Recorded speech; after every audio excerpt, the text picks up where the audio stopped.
దేవునికి స్తోత్రములు. లైవ్లో యూట్యూబ్లో వీక్షిస్తున్న సహోదరి సహోదరులకు క్రీస్తునామములో వందనములు. మరి ప్రార్థన చేసుకుందాం పిల్లారా. పరలోకమందున్న మా తండ్రి, నీ ప్రియకుమారుడు యేసుక్రీస్తునామములో కృతజ్ఞతాస్తుతులు స్తోత్రములు చెల్లించుకుంటున్నాం నాయన. ఇంతవరకు సజీవ లెక్కలో ఉంచుకొని నీ కృపలో కాపాడుతూ భద్రపడుతూ సజీవులుగా ఉంచి నీ సన్నిధిలోనికి నడిపించిన విధానంను బట్టి కృతజ్ఞతాస్తుతులు స్తోత్రం చెల్లించుకుంటున్నాం నాయన. ఈ ఉదయకాల సమయంలో నీ సన్నిధిలోని చేరి నేను ఆత్మతోనూ సత్యంతోనూ ఆరాధించుకునడానికి ఇచ్చిన గొప్ప ధన్యత భాగ్యమును బట్టి కృతజ్ఞతాస్తుతులు స్తోత్రములు. వాక్యము చెప్పాలని ప్రయత్నపడుచుండగా నాకును వింటున్న సహోదరి సహోదరులకు నీ కృపను అనుగ్రహించి వాక్యం విని వాక్యానుసారంగా జీవించి నీకు మహిమ తెచ్చే వారంగా ఘనత తెచ్చే వారంగా ఉండే ధన్యత భాగ్యం అందరికీ నీ అనుగ్రహించమని యేసుక్రీస్తు నామములో ప్రార్థన అడిగి వేడుకుంటున్నాం తండ్రి, ఆమెన్. మరి సహోదరి సహోదరులందరూ ఎలా ఉన్నారు? మరి సంతోషంగా ఆనందంగా ఉన్నారా? మీరందరూ సంతోషంగా ఆనందంగా ఉన్నారని నమ్ముచున్నాను. దేవుడు మనల్ని సజీవ లెక్కలో ఉంచుకొని ఆయన సన్నిధిలోనికి నడిపించి ఆయన ఆత్మతోనూ సత్యంతోనూ ఆరాధించుకునడానికి ఇచ్చిన గొప్ప ధన్యత భాగ్యమును బట్టి దేవునికి కృతజ్ఞతాస్తుతులు స్తోత్రములు చెల్లించ బద్దులమై ఉన్నాము. ప్రియులారా, సహోదరులమైన మనము ఒకరికొకరు వందనములు చెల్లించుకోవాలని బైబిల్లోని ఆత్మనియమము సూచిస్తుంది. దాన్ని మనము అర్థం చేసుకుంటూ అనుసరిస్తూ ముందుకు సాగుదాము. ప్రియులారా, ఈరోజు సంఘంగాను సమాజంగాను కూడుకున్న మనము మరి చాలా అద్భుతమైన అంశము నేర్చుకుందాం. పిల్లారా, ఈరోజు అంశము మనము దేవునికి జీవాఫలమును అర్పించుదాము. మనము దేవునికి జీవాఫలమును అర్పించుకుందాము అనే అంశము నేర్చుకుందాం పిల్లారా. ఈ అంశానికి మూలవాక్యాన్ని మనం చదువుకుందాం పిల్లారా. మూలవాక్యాన్ని మనము చదువుకుందాము. ఏప్రిల్ రాసిన పత్రిక 13వ అధ్యాయము 12 నుంచి 15 వచనాలు చదువుకున్నట్లయితే మనకు ఇక్కడ మూలవాక్యము మనకు అర్థమవుతుంది పిల్లారా. కావున యేసు కూడా తన స్వరక్తంచేత ప్రజలను పరిశుద్ధపరచుటకై గవిని వెలుపట శ్రమ పొందెను. కాబట్టి మనం ఆయన నిందను భరించుచు శిబిరం వెలుపలికి ఆయన యొద్దకు వెళుదము. నిలువరమైన పట్టణము మనకిక్కడ లేదు గాని ఉండబోవు దానికోసము ఎదురు చూచుచున్నాము.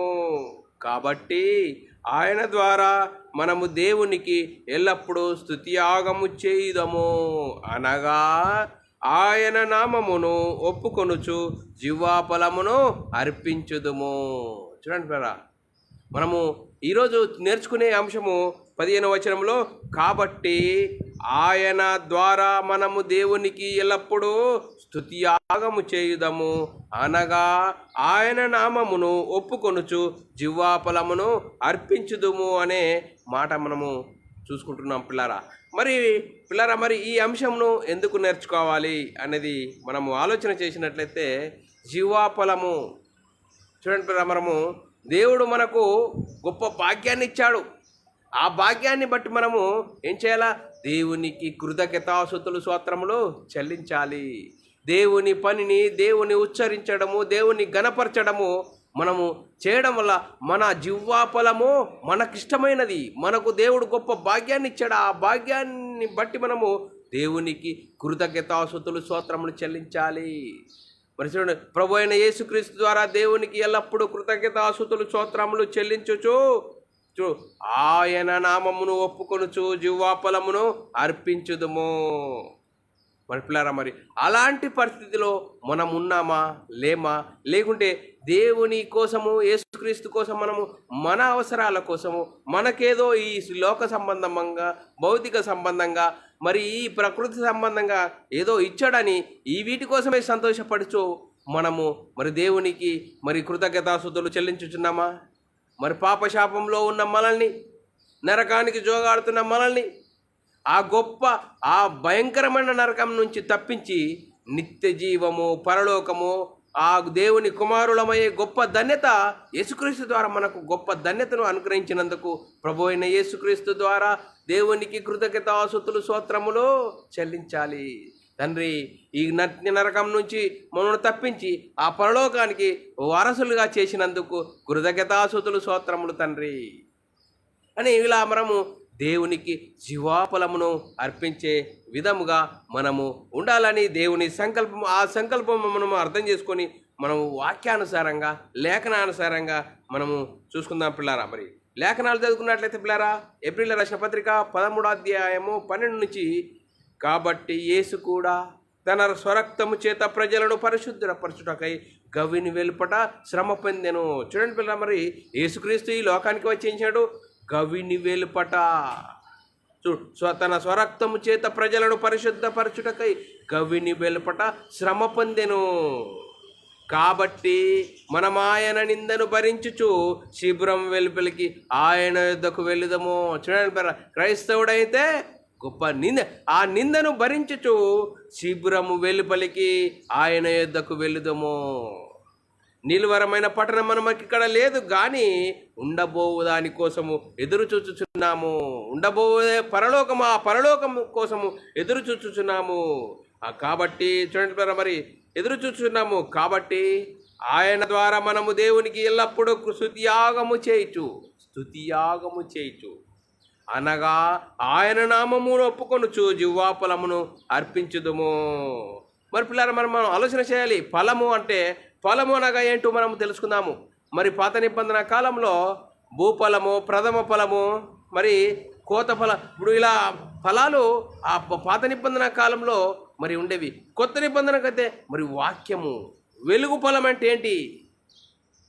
వెలుగు ఫలము అనేది ఏంటో మనము లేఖనం చూసుకుందాం పిల్లరా. ఎఫెసీయులకు రాసిన పత్రిక 5వ అధ్యాయం 9వ వచనము. వెలుగు ఫలము చూడు, వెలుగు ఫలం ఏంటో చెప్తున్నది ఇక్కడ. వెలుగు ఫలము సమస్త విధములైన మంచితనము, నీతి, సత్యమను వాటిలో కనబడుచున్నది. చూడండి, వెలుగు ఫలం ఏ విధంగా ఉన్నదట? సమస్త విధములైన మంచితనము, నీతి, సత్యమను వాటిలో కనబడుచున్నది. ఆత్మఫలమేమనగా, ఆత్మఫలమేంటో చూద్దాం పిల్లరా.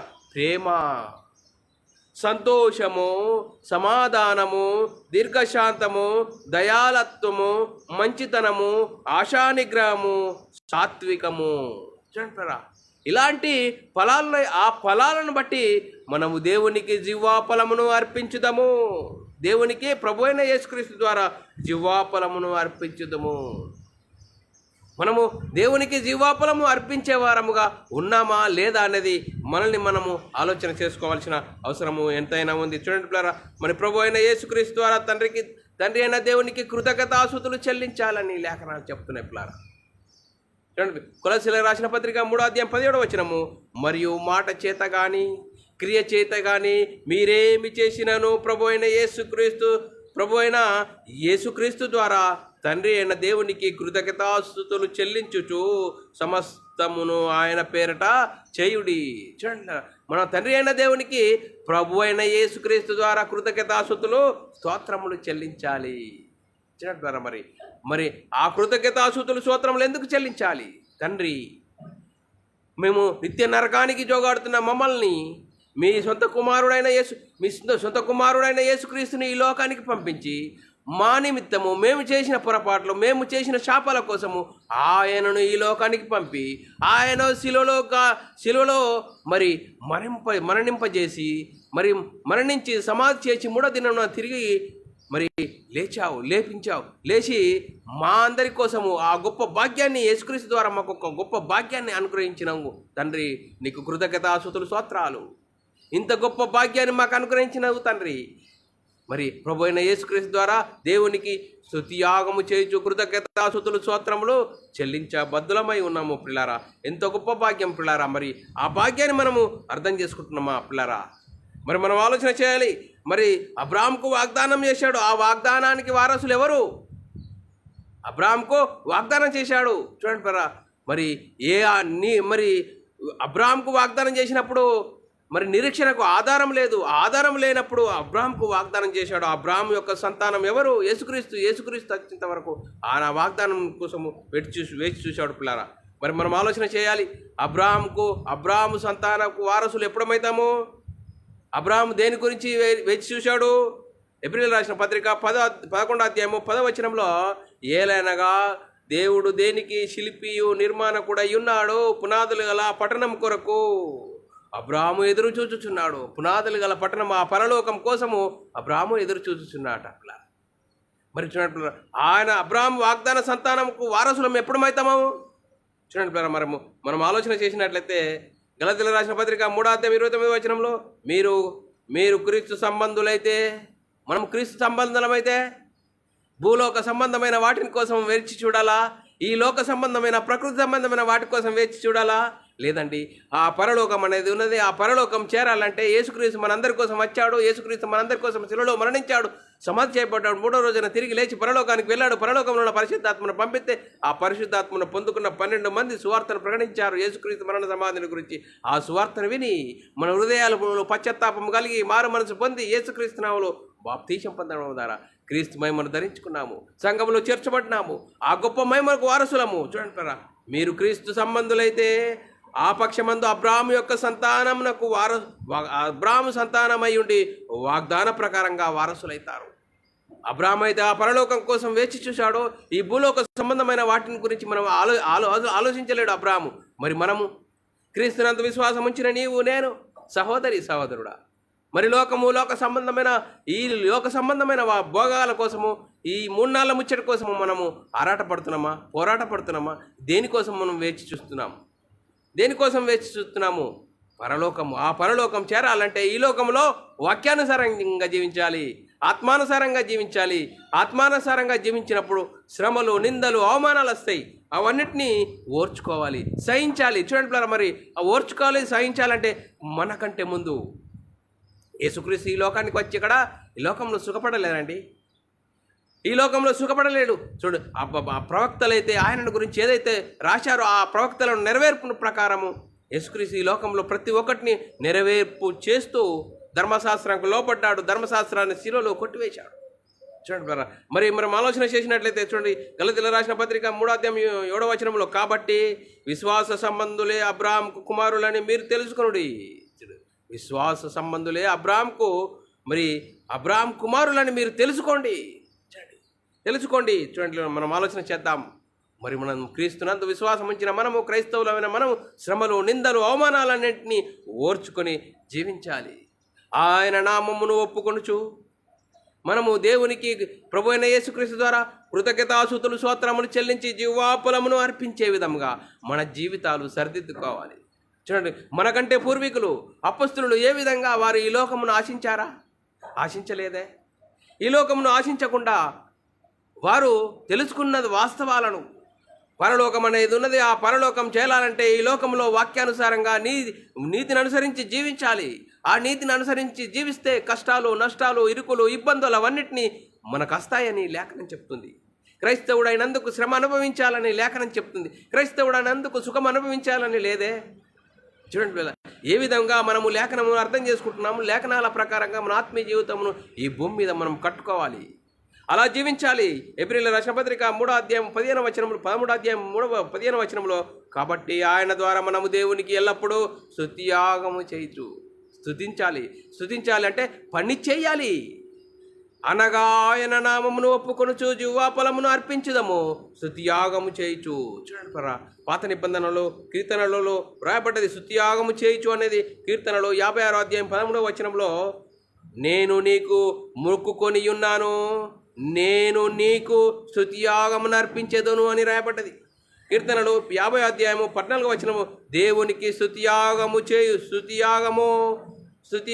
చేయుము, మహోన్నతునికి నీ మొక్కుబడులు చెల్లించుము అని రాయబడ్డది. ఇర్మియా గ్రంథంలో 33వ అధ్యాయం 11వ వచనంలో చూడండి, యెహోవా మందిరములోనికి స్తుతియాగములను తీసుకొని వచ్చు వారి స్వరమును అని రాయబడ్డది. చూడండి, మరి మనం ఆలోచన చేయాలి. ఆ యెహోవాకు మనం స్తుతియాగము చేయుచు, దేవునికి స్తుతియాగము చేయుచు ఎల్లప్పుడూ మనము ప్రభు అయిన యేసుక్రీస్తు ద్వారా కృతజ్ఞతాస్తుతులు, స్తోత్రములు చెల్లించుచు ఆయనకు జీవాఫలమును అర్పించే విధముగా మన జీవితాలు ఉన్నాయా? మనం చేసే పనిలో, మనం చేసే ప్రతి ఒక్క దానిలో దేవుడు సంతోషించే విధముగా, దేవుడు నా పిల్లలను నేను కన్నానే, నా పిల్లలు నాకు సంతోషాన్ని కలుగజేస్తున్నారనే ఆనందపడే కార్యక్రమాలు మనం చేస్తున్నామా? ఆ కార్యక్రమాలలో మనం ఉన్నామా? ఎలాంటి పరిస్థితుల్లో ఉన్నాము? మరి యేసుక్రీస్తు ఈ లోకంలో 33.5 సంవత్సరాలు ఎక్కడా సుఖపడడానికి రాలేదు. రాజకుటుంబంలో పుట్టి అక్కడ సుఖించడానికి రాలేదు. దేవుని చిత్తాన్ని నెరవేర్చి, తండ్రి నువ్వైతే నాకైతే ఆ పరలోకము ఆ మహిమను ఇచ్చావు, ఆ మహిమను నన్ను ఇప్పుడు మహిమపరచుమన్నాడు. ఈ లోకంలో దేవుని చిత్తాన్ని నెరవేర్చిన తర్వాత చూడండి ప్రియులారా, మరి అపోస్తలులైతే ఏ విధంగా యేసుక్రీస్తును మరి పరిశుద్ధాత్మను పొందుకున్న తర్వాత వారు కూడా ఈ లోకంలో సుఖపడలేరు. ఇవి పరలోకం అనేది ఉన్న పరలోకం చేరాలంటే ఈ లోకంలో సువార్తను మీరు కష్టపడాలి, వాక్యానుసారంగా జీవించాలి, ఆత్మానుసారంగా జీవించాలి. అలాంటి జీవితం జీవించారు పిల్లారా. మరి మనము దేవునికి ఎల్లప్పుడూ స్తుతి యాగము చేయుచు అనగా ఆయన నామమును ఒప్పుకొనుచు జీవాఫలమును అర్పించే విధముగా ఉండాలి. మరి కాబట్టి మనం ఆయన నిందను భరించుచు శిబిరము వెలుపలికి ఆయన యొద్దకు వెళ్ళుదాము. క్రైస్తవులమైన మనము సువార్త నిమిత్తము వాక్యానుసారంగా నీతిని అనుసరించి జీవించినప్పుడు శ్రమలు నిందలు అన్నిటినీ మనం చవిచూస్తూ అందులో ఉన్న ఆనందాన్ని చవిచూస్తూ మనము కాబట్టి ఆయన నిందను భరించుచు శిబిరం వెలుపలికి ఆయన యొద్దకు వెళ్ళుదాము. అందుకోసమే నిలువరమైన పట్టణం మనకి ఇక్కడ లేదు, కానీ ఉండబోవు దానికోసము ఎదురు చూస్తున్నాము. ఆ పరలోకం ఉన్నది, ఆ పరలోకము మనకు కనిపిస్తుందా? కనిపిస్తలేదు. ఈ లోకంలో వాక్యానుసారంగా నీతిని అనుసరించి జీవించినప్పుడు నువ్వు చూడు పరలోకం చేరే గొప్ప ధన్యత ఉన్నది. మనం ఆలోచన చేయాలి. కాబట్టి ఆయన ద్వారా మనము దేవునికి ఎల్లప్పుడూ స్తుతి యాగము చేయుదము అనగా ఆయన నామమును ఒప్పుకొనుచు జీవాఫలమును అర్పించుదము. అలా అర్పించే విధంలో క్రైస్తవులైనందుకు శ్రమ అనుభవించాలి. క్రైస్తవుడైనందుకు శ్రమ అనుభవించాలి. ఏ శ్రమ? నీ సొంత ఆలోచనలకు, నీ ప్రకృతి సంబంధమైన ఆలోచనలతో నువ్వు శ్రమ అనుభవిస్తున్నావా? ఆత్మానుసారంగా జీవించినప్పుడు, వాక్యానుసారంగా జీవించినప్పుడు, సువార్తను అనుసరించి జీవించినప్పుడు, అపొస్తలులు అయితే ఏ విధంగా సువార్త ప్రకటిస్తున్నప్పుడు ఎన్నో ఇరుకులు ఇబ్బందులు అన్నిటినీ చవిచూశారు. అలాంటి సువార్తను నువ్వు ప్రకటిస్తున్నప్పుడు ఆ ఇరుకులు ఇబ్బందులను బట్టి శ్రమ అనుభవించాలి. చూడండి, శ్రమల ద్వారా సంపూర్ణునిగా చేయాలి, సంపూర్ణ అవ్వాలి. ఏప్రిల్ రాసిన పత్రిక 2వ అధ్యాయం 10వ వచనం 11వ వచనంలో ఎవని నిమిత్తము సమస్తమును ఉన్నవో, ఎవని వలన సమస్తమును కలుగుచున్నవో ఆయన అనేకులైన కుమారులకు మహిమ తెచ్చుటకు వారి రక్షణకర్తను శ్రమల ద్వారా సంపూర్ణంగా చేయుటకు ఆయనకు తగును. చూడండి పరా, మన రక్షణకర్త శ్రమల ద్వారా సంపూర్ణునిగా చేయుటకు ఆయనకు తగును. చూడండి, పరిశుద్ధపరచబడు వారికి అందరికీ ఒకటే మూలము. చూడండి, పరిశుద్ధపరచబడు వారికి ఒకటే మూలము. శ్రమలు, నిందలు, అవమానాలు ఒకటే మూలము. ఈ హేతువు చేతనే వారిని సహోదరులు అనిపించుటకు ఆయన సిగ్గుపడక, ఈ కారణం చేతనే సహోదరులు అనుటకు ఆయన సిగ్గుపడక. చూడండి బరాబరి, ఆయన శ్రమలలో మనం పాలిభారం కావాలి.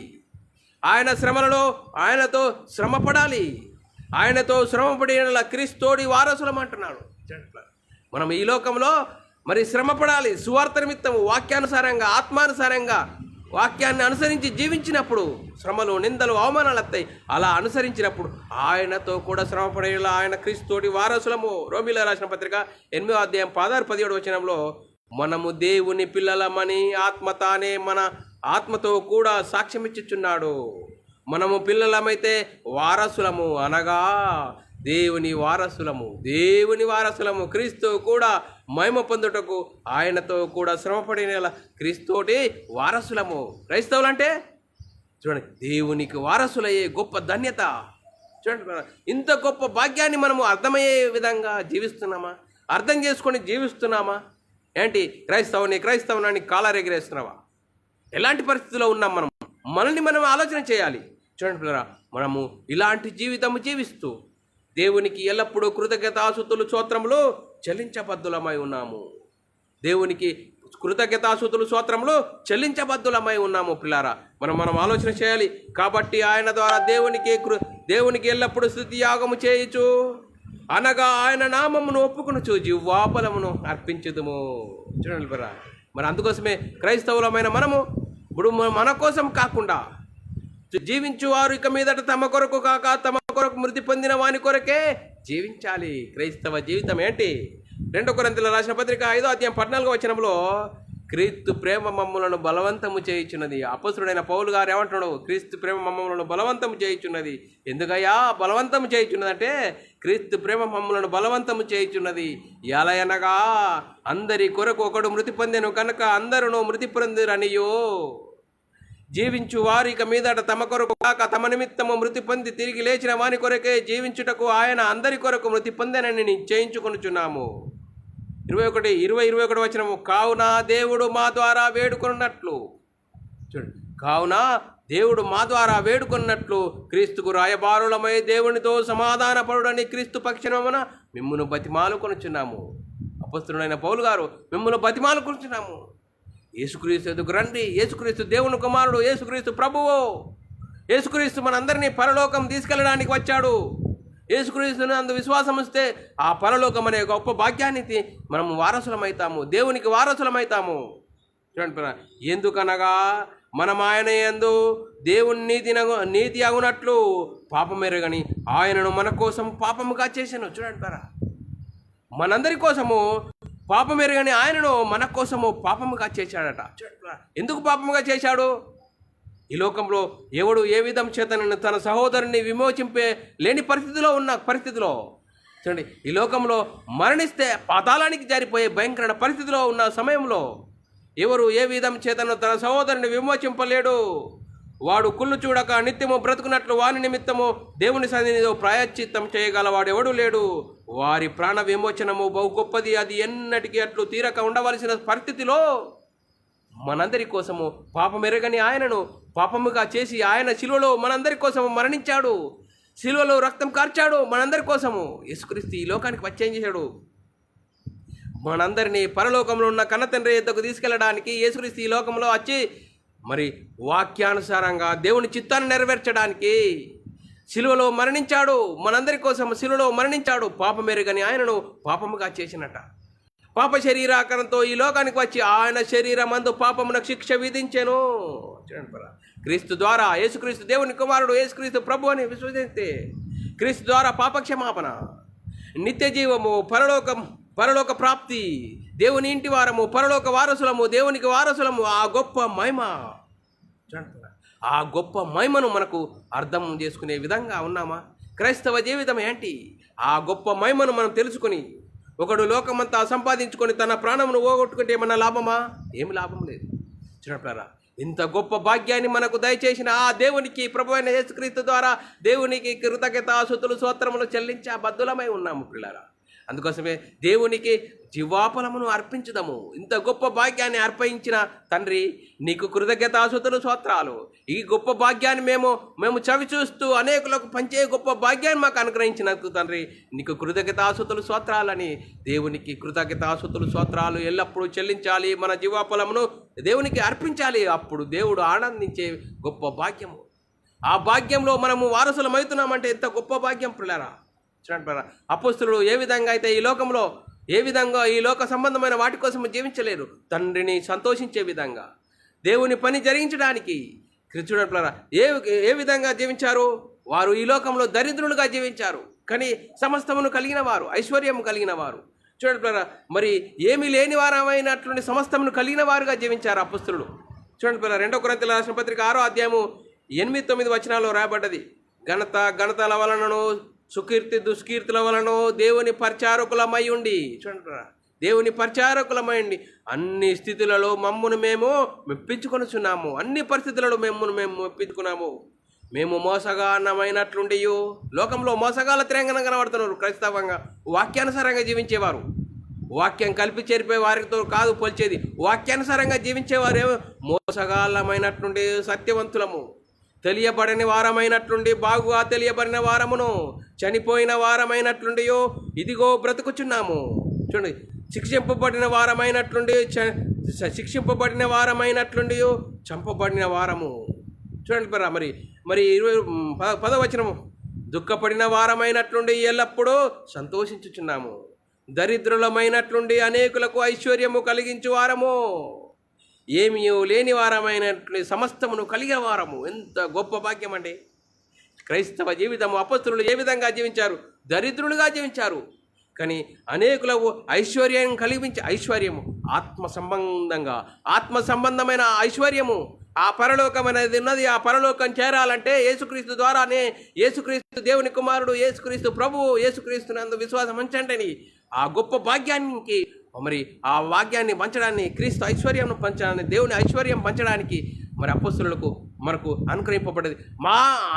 ఆ గొప్ప భాగ్యాన్ని మనం తెలుసుకున్న మనము, క్రీస్తునందు విశ్వాసం ఇచ్చిన మనము మరి దేవునికి వారసులము, దేవుని ఇంటి వారము, గొప్ప భాగ్యం పొందుకున్న మనము ఆ భాగ్యము అనేకులకు పంచే విధంగా మరి దేవునికి కృతజ్ఞతాస్తుతులు స్తోత్రాలు చెల్లించే విధంగా మనము ప్రభు అయిన యేసుక్రీస్తు ద్వారా దేవునికి కృతజ్ఞతాస్తుతులు స్తోత్రాలు, ఆయనకు జీవాఫలమును అర్పించే విధంగా మనము దేవుడు సంతోషించే విధంగా మన పనిలో, మన మాటలో, మన క్రియలో, మన చేతలో ఉన్నదా? మనం ఎలాంటి పరిస్థితిలో ఉన్నాము చూడండి. మరి శరీర భ్రమలో ఉన్నామా? ఈ లోక సంబంధమైన భ్రమలో ఉన్నామా? ఈ లోకంలో మాకు అన్ని సర్వసుఖాలు కలుగుతున్నాయి, సర్వసుఖాలు దేవుడు ఇచ్చాడని అంటున్నావా? దేనికోసము? జీవన సంబంధమైన వాటిలో చిక్కుకుంటున్నావా? ఆత్మ సంబంధమైన వాటి కోసము ఆలోచించాలి, ఆత్మానుసారంగా జీవించాలి, వాక్యానుసారంగా జీవించాలి. అందుకోసం చూడండి, కావున యేసు తన స్వరక్తం చేత ప్రజలను పరిశుద్ధపరచుటకై గవిని వెలుపట శ్రమ పొందాను. యేసుక్రీస్తు గవిని వెలుపట శ్రమ పొందాడు. అందుకోసమే కాబట్టి మనం ఆయన నింద భరించుచు శిరం వెలుపలికి వెళదాము. ఆయన నింద, మరి ఆయన ఏ విధంగా ఈ లోకంలో శ్రమలో, నిందలో, అవమానాలు భరించాడో మనం సువార్త పరిచర్య విషయంలో, సువార్త పని విషయంలో నిందలు, అవమానాలు భరించాలి. అనిర్వరమైన పట్టణం మనకి ఇక్కడ లేదు, కానీ ఉండబోవు దానికోసం, ఆ పరలోకం కోసం మనము ఈ భూమి మీద మనం వాక్యానుసారంగా జీవించినప్పుడు, ఆత్మానుసారంగా జీవించినప్పుడు నిన్నెవరో లెక్క చేయలేరు. కానీ అవన్నిటిని భరించుకోవాలి. ఆ పరలోకం అనేది ఉన్నది. ఆ పరలోకం కోసం మనము ఆనందంగా ఈ లోకంలో కష్ట నష్టాలను అనుభవిస్తూ మరి దేవునికి మహిమ తెచ్చే విధంగా మనం జీవించాలి. అందుకోసమే కాబట్టి ఆయన ద్వారా దేవునికి ఎల్లప్పుడూ కృతజ్ఞత స్తుతియాగము చేయాలి. ఎల్లప్పుడూ స్తుతియాగం చేయాలి. అనగా ఆయన నామమును ఒప్పుకొనుచు జీవాఫలమును అర్పించదము. మనము ఫలము అర్పించే విధంగా ఉండాలి. అందుకోసమే అపొస్తలుడైన పౌలు గారు జీవించువారు ఇకను జీవించువాడని నేను కానంటున్నాడు. అపొస్తలుడైన పౌలు గారు ఈ లోకంలో యేసుక్రీస్తుని గురించి సువార్తను ప్రకటిస్తున్నప్పుడు జీవించువాడని నేను కాను, చూడండి, నేను కాను, క్రీస్తే నా యందు జీవించుచున్నాడు. అపొస్తలుడైన పౌలు గారు ఏ విధంగా మరి ఈ మాటలు మాట్లాడుతున్నాడు? మనం మాట్లాడే విధంగా ఉన్నామా?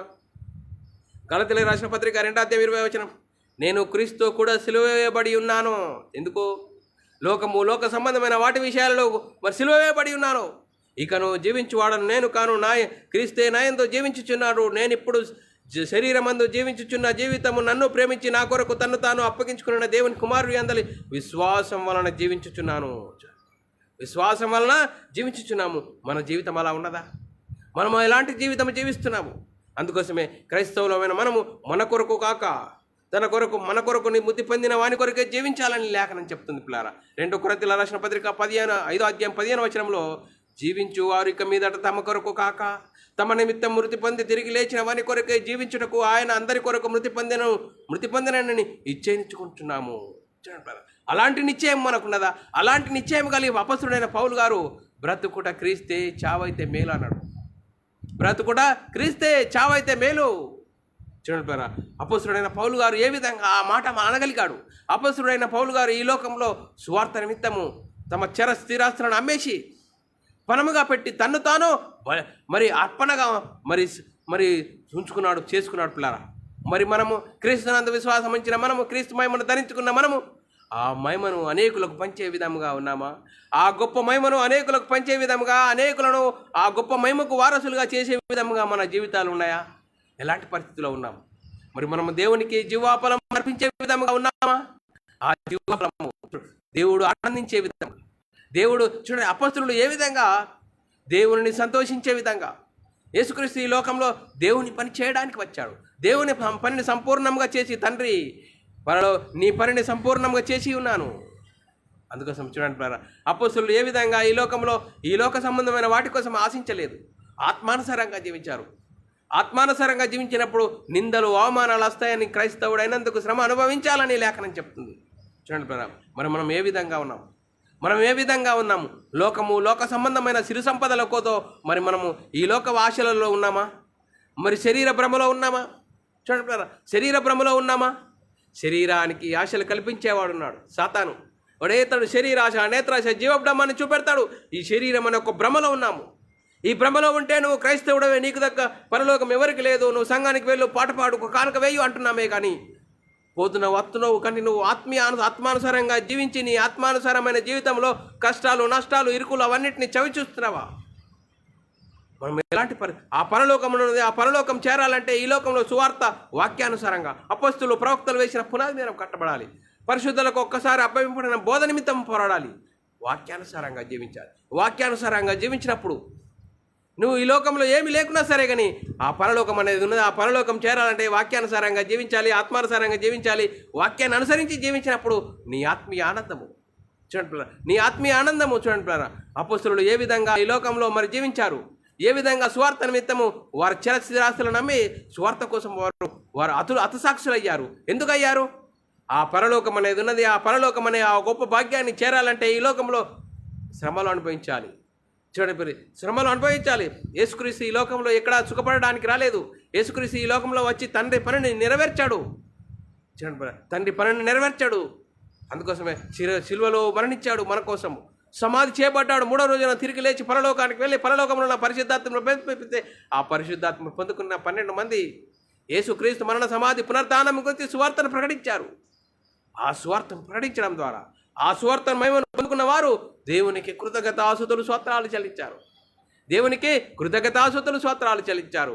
దేవునికి జీవాఫలమును అర్పించారు. మనము దేవునికి జీవాఫలమును అర్పించే విధముగా ఉన్నామా? మన ఫలమేంటి? మన ఫలమేంటి? ఈ లోక సంబంధమైన ఫలమా, ప్రకృతి సంబంధమైన ఫలమా? ఆత్మ సంబంధమైన ఫలములుగా ఉండాలి.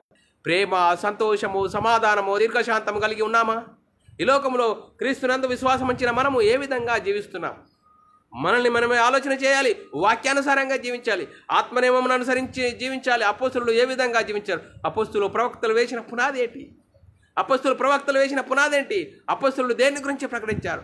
యేసుక్రీస్తు మరణ, సమాధి, పునరుత్థానం గురించి సువార్తను ప్రకటించారు. ఆ సువార్తలో ఉంది దేవుని శక్తి. ఆ దేవుని శక్తి ఏం చేస్తుందంటే నేను మనమై ఉన్న ఆత్మను రక్షింపజేస్తుంది. ఆత్మరక్షణ, నిత్య జీవము, పరలోక ప్రాప్తి. క్రీస్తు యుద్ధకు వస్తే ఆత్మరక్షణ, నిత్య జీవం, పరలోక ప్రాప్తి, ఆ గొప్ప భాగ్యము ఉన్నది. ఆ భాగ్యాన్ని మనం అర్థం చేసుకొని జీవిస్తున్నామా?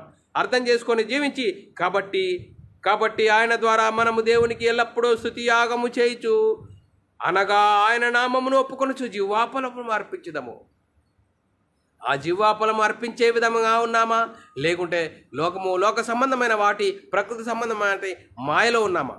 చెట్ల ఎలాంటి మాయలో ఉన్నాము? సాతాను శరీరాశ, నేత్రాశ, జీవడమ్మని చూపెడతాడు. మర్చిపోండి, ఈ లోకంలో నాకు అన్ని సమృద్ధిగా ఉన్నాయని అంటున్నావా? ధనవంతుడు చూడండి, ఉదారంగు వస్త్రములు ధరించాడు. సన్నపు నార ఉదారంగు వస్త్రములు ధరించి రోజు సుఖపడుతుండేవాడు ధనవంతుడు. లాజరు ధనవంతుడి వాకిట ఎంట రొట్టె ముక్కలతో జీవనం గడిపాడు. వీరిద్దరు చనిపోయారు. చనిపోయినప్పుడు మరి లాజరు అబ్రాహామును ఆనుకొని ఉన్నాడు. ధనవంతుడు బాధపడుతున్నాడు. నీ ఇష్టానుసారంగా జీవిస్తే నీవు జీవించిన జీవితం బట్టి ఏమంటాడు? అబ్రాహాం ఏమంటాడు? నువ్వు నీ జీవిత కాలంలో నీకు ఇష్టమైనట్లు అనుభవించేది కనుక నువ్వు ఇక్కడ కష్టం అనుభవించాలి. లాజరు కష్టం అనుభవించాడు. ఇక్కడ అబ్రాహాము రొమ్మున ఆనుకొని నెమ్మది పొందుతున్నాడు అంటున్నాడు. పిల్లలు, మనము క్రీస్తునందు విశ్వాసం ఉంచిన నీవు, నేను ఈ లోకంలో ఏ విధంగా జీవిస్తున్నావు? ఆత్మానుసారంగా జీవించాలి. ఆత్మను అనుసరించి జీవించాలి. అపొస్తలులు ప్రవక్తలు వేసిన పునాది ఉన్నది. నీకు ఆత్మానుసారంగా జీవించాలి. లేఖనం చెప్తుంది. ఆ లేఖన ప్రకారంగా నీ ఆత్మీయత స్థితి ఉన్నదా? అప్పుడు ఆత్మానుసారంగా జీవించి సంఘంలో చేర్చబడిన నీవు, క్రీస్తు మహిమను ధరించుకున్న నీవు, సంఘంలో చేర్చబడి అపొస్తల బోధ యందును, సావాసమందును, రొట్టె విరుచుట యందును నువ్వు సావాసం కలిగి ఉంటే మహిమ నుండి అధిక మహిమకు, ఘనత నుండి అధిక ఘనతకు నువ్వు ఆత్మీయ ఆనందంలో ముందుకెళ్తావు. అప్పుడు నువ్వు సువార్త ప్రకటిస్తావు. యేసుక్రీస్తు ద్వారా రక్షణ, యేసుక్రీస్తు ద్వారా నిత్య జీవం, యేసుక్రీస్తు ద్వారా పరలోకము, యేసుక్రీస్తు ద్వారా దేవుని కుమారులం, దేవుని ఇంటి వారమయ్యే గొప్ప ధన్యత ఉన్నది. ఆ ధన్యతను గురించి నువ్వు ప్రయాసపడతావు. మన దేవునికి ఎప్పుడు కృతజ్ఞతాస్తుతులు స్తోత్రం చెల్లిస్తాం. తండ్రి, ఇంత గొప్ప భాగ్యం అనుగ్రహించినందుకు తండ్రి నీ కృతజ్ఞతాస్తుతులు స్తోత్రాలు అని చెల్లించే గొప్ప ధన్యత మనకు దేవుడు గొప్ప భాగ్యాన్ని ఇచ్చాడు యేసుక్రీస్తు ద్వారా. ఈ భాగ్యాన్ని మనం అర్థం చేసుకొని అనుభవిస్తున్నామా? అనుభవించి అనేకులు పంచే విధంగా ఉన్నామా? లేదండి, నేను క్రైస్తవుని, దేవుడు నాకు అన్ని ఇచ్చాడు, నాకు సిరి సంపదలు ఇచ్చాడు, ఆ సిరి సంపదల మీదనే నేను వారానికి వెళ్ళి సంఘానికి వెళ్ళి పాట పాడతాను, కానుక వేస్తాను అని ఆ భ్రమలో ఉన్నావా? ఆ భ్రమలో నుంచి బయటకు రా. ఆ భ్రమలో ఉంటే సాతాను శరీరాశ, నేత్రాశ, జీవడమ్మని చూపెడతాడు. మరి వాడు చూపించే ఆ భ్రమలో ఉంటే వాడికి సిద్ధపరిచిన నరకం తప్పదు. ఆ భ్రమలో నుంచి బయటకు వస్తే ఆ దేవుడు ఉండే ఆ గొప్ప పరలోకం చేరే నిత్య జీవము, పరలోక ప్రాప్తి, ఆ నిత్య జీవాన్ని స్వతంత్రించుకునే గొప్ప ధన్యత దేవుడు మనందరికీ అనుగ్రహించును గాక. ఇంతవరకు చెప్పబడిన లేఖన ప్రతి ఒక్కరి హృదయంలో నీరుగట్టి ఫలింపజేయను గాక. ఆమెను ప్రార్థన చేసుకుందాం పిల్లరా. పరలోకమందున్న మా తండ్రి, నీ ప్రియకుమారుడు యేసుక్రీస్తు నామములో కృతజ్ఞతాస్తుతులు స్తోత్రములు చెల్లించుకుంటున్నాం నాయన. ఇంతవరకు సజీవులుగా ఉంచి నీ కృపలో కాపాడుతూ మరి మనం దేవునికి జీవాఫలమును అర్పించుదాము అనే అంశం ద్వారా ఎన్నో విధాలుగా మమ్మల్ని హెచ్చరించి మరి క్రైస్తవుడైనందుకు శ్రమ అనుభవించాలి, నిందలు అనుభవించి మరి శిబిరం వెలుపలికి వెళ్ళాలని చెప్తున్నావు. యేసుక్రీస్తు ఈ లోకంలో సుఖపడలేడు, కష్టం అనుభవించాడు. అపొస్తలులు ఏ విధంగా ఈ లోకంలో సువార్త నిమిత్తము కష్టము, నష్టము, ఇరుకులు అన్నీ అనుభవించి ఆ పరలోకం అనే గొప్ప ఆ మహిమను చేరాలంటే ఈ లోకంలో వాక్యానుసారంగా ఆత్మానుసారంగా జీవించాలని ఎన్నో విధాలుగా వాక్యం ద్వారా హెచ్చరించిన విధానం స్తోత్రాలు. విన్న వాక్యాన్ని విడిచిపెట్టకుండా విన్న మాటల ప్రకారం ఆత్మీయ జీవితంలో కట్టుకుని నీకు మహిమ తెచ్చేవారంగా, ఘనత తెచ్చేవారంగా ఉండే ధనత భాగ్యం అందరికీ అనుగ్రహించినందుకు కృతజ్ఞతాస్తుతులు స్తోత్రం చెల్లించుకుంటూ యేసుక్రీస్తు నామములో ప్రార్థన అడిగి వేడుకుంటున్నాం తండ్రి, ఆమెన్. పిల్లారా, మరి ఇలాంటి అంశాలను వినాలనుకుంటున్నారా? మరి యూట్యూబ్ సెర్చ్లో BW అకాడమీ ఛానల్ సబ్స్క్రైబ్ చేసుకోండి. అలాగే బైబుల్ విజ్డమ్ అకాడమీ బేరన్ ఛానల్ సబ్స్క్రైబ్ చేసుకోండి. మీరు వినండి, అనేకులకు షేర్ చేయండి. మీ వ్యక్తిగత ప్రార్థనలో, మా పరిచర్య నిమిత్త ప్రార్థనలో జ్ఞాపకం చేసుకోవాల్సినదిగా క్రీస్తు ప్రేమను బట్టి బతిమాలకు వచ్చినాను. అందరికీ వందనములు, దేవునికి స్తోత్రాలు.